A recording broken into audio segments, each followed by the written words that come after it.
नमस्कार, मैं देवेंद्र कुमार श्रीवास्तव उर्फ राजा खरी। आप देख रहे हैं MPN 24 न्यूज़। 27, 28, 29 दिसंबर को हर साल महाराजा खेत सिंह जी की जन्म जयंती समारोह गढ़कुड़ार में आयोजित किया जाता है।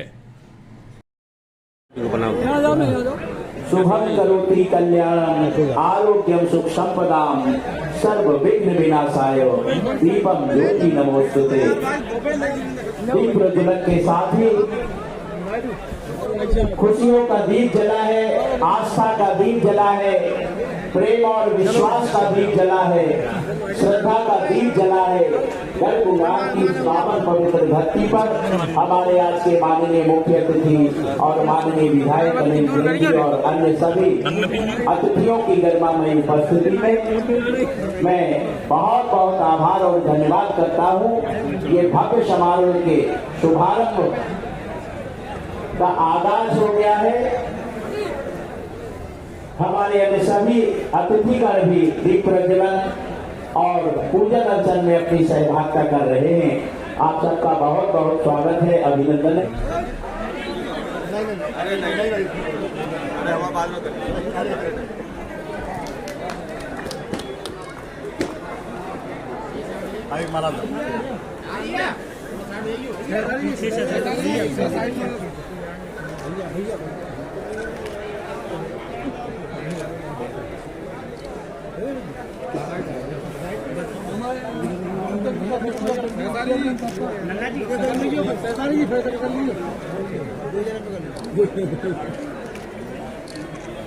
भाई फोटो निकल जाए तो कृपया सामने वाले को, मीडिया को फोटो निकालने दें।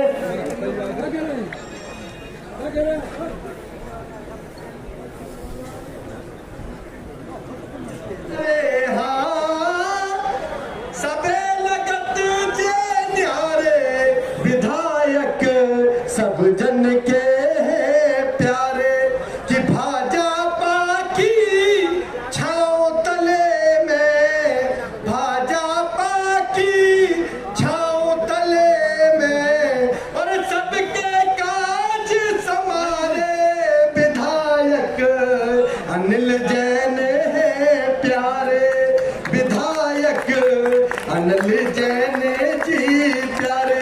अच्छा लगा हो तो जोरदार राष्ट्रीय संरक्षक बनाता हूँ, क्योंकि सभी समाज के सामने कप्तान सिंह को राष्ट्रीय संरक्षक बनाता हूँ मैं, क्योंकि माननीय कप्तान सिंह ने बहुत बड़ा दिल करके हमको राष्ट्रीय अध्यक्ष माना है। इसलिए मैं आप सबके सामने वादा करता हूँ कि कप्तान सिंह के सम्मानीय रहेंगे। जहाँ मैं जाऊँगा कप्तान सिंह का मैं पहले स्वागत करूँगा, तब उसके बाद मैं दूसरा स्वागत करूँगा। बोली गजानन माता की, गिरवानी माता की। मध्य प्रदेश शासन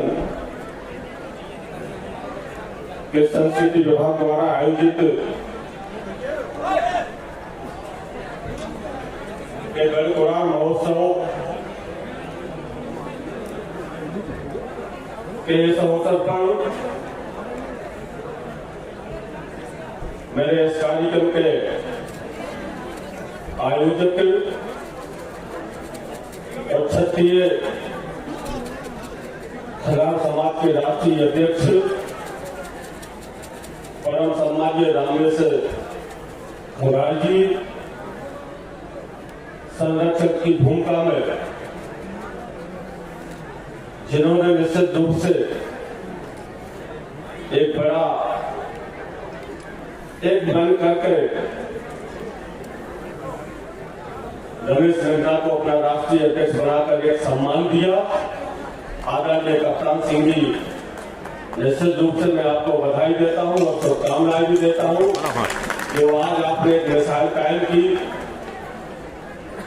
मंच पर उपस्थित देश भर से आए हुए कोने से सभी समाज के प्रदेश के अध्यक्षगण, मेरे पार्टी के सभी पार्टी के पदाधिकारी बंधुओं, उपस्थित सभी जनप्रतिनिधिगण, अधिकारीगण, इलेक्ट्रॉनिक और प्रिंट मीडिया के मेरे पत्रकार साथियों और देश भर से आए हुए छत्तीसगढ़ समाज को दोनों हाथ जोड़कर मैं प्रणाम करता हूँ, नमस्कार करता हूँ। तो सच में मैं आज अपने उस भाव को प्रकट कर रहा हूँ जो आज मैं आनंद भी बहुत महसूस कर रहा हूँ। इसलिए नहीं कि मैं तीसरी बार चुनाव जीतकर जनता के आशीर्वाद से आपका सेवा भाव लेके आया हूँ। आज इसलिए कि आपने पहले कभी देखा कि मंच पे इतनी भीड़ होती थी? नहीं होती थी ना। जब जिला प्रशासन इस कार्यक्रम का आयोजन 10 दिन 15 दिन पहले मीडिया के माध्यम से करना शुरू करती थी तो एक दूसरा खड़ा जो पूरी ऊर्जा के साथ इस कार्यक्रम को आयोजन करना चाहता है, तनावपूर्ण शुरू हो जाता था।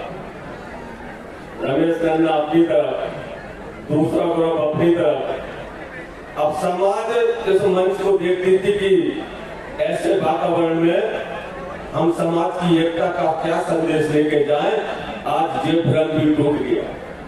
आज निश्चित रूप से बड़ा मन करके दोनों लोगों ने समाज को एक नया संदेश देने का काम किया, समाज को एक नई दिशा और दशा देने का काम किया। पूरी देश की राष्ट्रीय छत्तीसगढ़ समाज को एक सूत्र में बांधने का, पिरोने का काम किया। मैं सारे मंच पर बैठे हुए छत्तीसगढ़ समाज के देश कोने कोने से आए हुए मैं सभी का अभिनंदन करता हूँ, वंदन करना चाहता हूँ। और निश्चित रूप से आपने जो आशीर्वाद हमें प्रदान किया, आपने जो निश्चित रूप से ऐसा आशीर्वाद प्रदान किया कि लगातार आपकी तीसरी बार सेवा करने का अवसर मिला। मैं कल्पना भी नहीं करता था।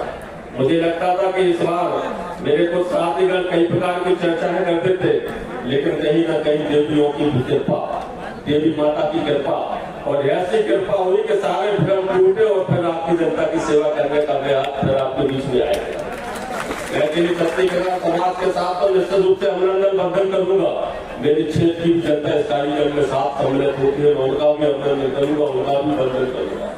और सच में मैं आज बहुत आनंद के साथ कहता हूँ कि ये जो कार्यक्रम की शुरुआत है, इसको और सफलता प्रदान की, क्योंकि सरकार भी बड़ी हाल गई है और निश्चित रूप से अभी परसों ही मंत्रिमंडल का विस्तार हुआ तो हम लोग कोई बहुत प्रदान नहीं कर पाए। कार्यक्रम की भव्यता प्रदान करने का बात मेरे अच्छे कलाकार है, बुंदेलखंड के नामी कलाकार मेरे दिनेश भाई जी है। मैं तो अभी दिनेश से कह रहा था कि गीत में स्वागत वंदन अभिनंदन सब करना, लेकिन वो फोटो से पेटी भर देने वाला मत रहने देना, क्योंकि ये गीत ने मेरा ऐसा पहल का बता दिया, ऐसा पहल का बता दिया कि मेरी माताओं बहनों ने पेट ही भर दी फोटो से। तो निश्चित रूप से मैं आपका भी वंदन अभिनंदन करना चाहता हूँ और आपको एक चीज के लिए और अवगत कराना चाहता हूँ। नन्ना ने मुझसे जब जब कोई विषय को मांगा, आज मैं कोई बहुत वर्णन नहीं करूंगा। मेरे पूर्व जिले के अध्यक्ष जी ने निश्चित रूप से आपको अपने उद्बोधन में अपने ज्ञान भक्तक बातों को लेके अपने दादा छत्तीसगढ़ समाज के अपना जो पूरा वृतांत था उसको उन्होंने सुनाकर आपको सबको पूरा बताने का काम किया। लेकिन निश्चित रूप से राजा खेत सिंह खगार जो आपके ऐसे राजा महाराजा जिन्होंने आपके लिए कहीं न कहीं वो सब सौगातें वो सब देने का प्रयास किया, एक समाज को एक नया नाम देने का काम किया। मैं बहुत कुछ नहीं कहना चाहता हूँ, लेकिन निश्चित रूप से मैं समझ सकता हूँ कि जब देश भर का राष्ट्रीय छत्तीसगढ़ समाज इकट्ठा होता है तो यहाँ कोई कमी नहीं होनी चाहिए। यहाँ निश्चित रूप से आपने जब तक मुझसे कोई विषय को मांगा हमने भरपूर करने का कोशिश किया। माता को जब सड़क मांगने की बात आई तो ये 2 रुपए की लागत से हमने सड़क देने का काम किया। वहाँ जब भवन मांगने की तो सच कहता हूँ नन्ना का मेरे ऊपर बड़ा आशीर्वाद मान लो या मेरी मत मान लो या मेरे ऊपर बड़ा, क्योंकि मैं तो शब्दों में भी बड़ा नहीं कह पा रहा हूँ। ये राष्ट्रीय छत्तीसगढ़ समाज के तो भले अध्यक्ष होंगे, लेकिन मेरी तो परछाई बनकर चले। मेरा तो इतना भर दूरी होती थी कि 2 घंटे को नन्ना से मेरी दूरी होती थी सोने के समय। और जब मैं सो के उठता था तो नन्ना मेरे दरवाजे खड़े होते थे। नन्ना तैयारी के साथ मेरे क्षेत्र में जाने के लिए तैयार हुआ करते थे और वो पूरी परछाई के साथ, पूरी ताकत के साथ कहता हूँ, मैं गर्व के साथ कह सकता हूँ कि मित्र हो तो रमेश नन्ना जैसे हो, जिन्होंने ईमानदारी के साथ मुझे दिखाने में कोई कमी नहीं छोड़ी। एक एक फोटो की तो बात छोड़ो, मेरी पहचान बनकर चले, मेरी सुरक्षा की गारंटी लेकर चले, मेरा सब कुछ पूरा जो कुछ हो सकता था चुनाव में वो रमेश नन्ना की बदौलत आज मैं तीसरी बार विधायक निर्वाचित हुआ हूँ, जिन्होंने मेरे साथ पूरा सहयोग करने का काम किया। आप निश्चित मानिए आपको कोई कमी नहीं रह जाएगी। अभी नेता ने कहा कि यहाँ धर्मशाला एक बहन ने भी उस पर मोबाइल लगाने का काम किया, आप चिंता मत करो, अगली बार जब आओगे तो 50 लाख रुपए की लागत से यहाँ धर्मशाला का निर्माण होगा। तो धर्मशाला होगी जिसमें कोई चीज की कमी नहीं होगी। यहाँ आपकी व्यवस्था करना मेरा नैतिक दायित्व है, आपकी सुरक्षा की गारंटी करना मेरा नैतिक दायित्व है। हम लोग भी जब आपका कार्यक्रम शुरुआत होती है उसके पहले अधिकारियों से चर्चा करते हैं, पुलिस प्रशासन हो, जिला प्रशासन हो, आपका हर ख्याल रखने के लिए 3 दिन तक मेरी पोस्टरी पूरी ताकत के साथ मेरी पुलिस व्यवस्था यहाँ रहती है। पूरा जिला प्रशासन के अधिकारी आपकी चिंता करते हैं, आप चिंता मत करो, आप मेरे अतिथि हो और मुझे भी सहानुभूति इंतजार रहता है कि कब राष्ट्रीय छत्तीसगढ़ समाज का एक बड़ा महोत्सव हो, मुझे स्वागत में अभिनंदन। और मैं 2006 से देख रहा हूँ, क्योंकि जब पिंडा आदमी पिंडाई जो आज हमारे बीच नहीं है, उनके सानिध्य में इस कार्यक्रम का जब शुभारंभ हुआ तो पिंडारी जी मुझे ही लेके आए। उस समय जनपद पंचायत का अध्यक्ष पिंडारी जी ने कहा कि मेरा ऐसा कार्यक्रम है, आदरणीय राजनाथ सिंह जी से मेरी बात हो गई, प्रदेश के मुख्यमंत्री आदरणीय शिवराज सिंह जी चौहान से बात हो गई और यहाँ कार्यक्रम करना। तो मैंने इस स्थान को देखा, मैं कई बार अपने कार्यक्रम में दोहराया भी है। हमने जब इस स्थान को देखा तो खंडर था, पत्थर के टीले थे, हमने कहा यहाँ संभव नहीं। उन्होंने कहा आप जनपद के अध्यक्ष हो, आप तो अपने सीओ को निर्देश दे दो, बाकी हम सब कर लें। वो एक जीवन व्यक्तित्व के धनी थे, वो निश्चित रूप से उनके मन में कुछ न कुछ